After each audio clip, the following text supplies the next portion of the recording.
খবর 24 সাথে আপনাকে স্বাগত। নতুন নতুন খবর জানার জন্য আমাদের চ্যানেলে চোখ রাখুন। নমস্কার, খবর 24 সাথে আপনাদের স্বাগত। দর্শক, নিট পরীক্ষার প্রশ্নপত্র ফাঁস হয়েছে বলে অভিযোগ তুলে সুপ্রিম কোর্টে মামলা দায়ের করা হয়েছে। দাবি করা হয়েছে যে নিট পরীক্ষা বাতিলেরও, যদিও নিট পরীক্ষা বাতিলের সম্ভাবনা উড়িয়ে দিয়ে কেন্দ্রীয় সরকার অন্য কথা বলছে, তবে এরই মাঝে পাটনায় নিট পরীক্ষা নিয়ে তদন্তে উঠে এসেছে বা আসছে সব বিস্ফোরক সমস্ত তথ্য।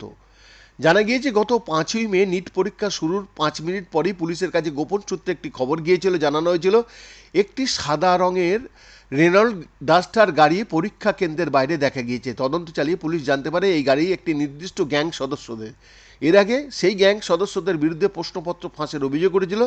আর গত 5ই মে বিহার পুলিশের ইন্সপেক্টর অমর কুমারের কাছে যে খবর আছে তাতে ইঙ্গিত মেলে যে নিট পরীক্ষার পবিত্রতা নষ্ট হয়ে থাকতে পারে। পরীক্ষার্থীদের একাংশের অভিযোগ যে নিট পরীক্ষার প্রশ্নপত্র ফাঁসের দুর্নীতির সঙ্গে জড়িয়ে আছে ন্যাশনাল টেস্টিং এজেন্সি। তারাই এই পরীক্ষা পরিচালনা করে থাকে, যদিও সরকারের তরফ থেকে সেই অভিযোগ অস্বীকার করা হয়েছে। এই নিয়ে গত বৃহস্পতিবার শিক্ষামন্ত্রী ধর্মেন্দ্র প্রধান দাবি করেন কিছু জায়গায় চ্যালেঞ্জ সামনে এলো। প্রায় 4,500টি পরীক্ষা সেন্টারে সেখানে শান্তিতে নিট পরীক্ষা হয়েছে। তবে এরই মাঝে দ্য প্রিন্টের রিপোর্টে দাবি করা হয়েছে নিট পরীক্ষা দুর্নীতি সংক্রান্ত তদন্ত নেবে বিহার পুলিশের ইকোনমিক অফেন্স ইউনিটের তরফ থেকে। এনটিএকে যে সকল প্রশ্ন করা হয়েছিল তার সব কটার জবাব দিতে তারা পারেনি বা দেয়নি। এদিকে বিহার পুলিশের ইকোনমিক অফেন্স ইউনিটের তদন্তে জানা গিয়েছে এই দুর্নীতির সঙ্গে অন্তত 35 জন পরীক্ষার্থী যুক্ত ছিলেন। এর মধ্যে 4 জনকে পরীক্ষার দিনই গ্রেপ্তার করা হয়েছিল। এছাড়া আরও 9 জনকে চিহ্নিত করে তলব করা হয়েছে জবাব জানার জন্য। এই দুর্নীতির সঙ্গে যুক্ত আরও 22 জন পরীক্ষার্থীকে শনাক্ত করা বাকি রয়েছে। তারা এক একজন নাকি সেই পরীক্ষায় পাশ করতে 25 থেকে 30 লক্ষ টাকা পর্যন্ত দিয়েছিল।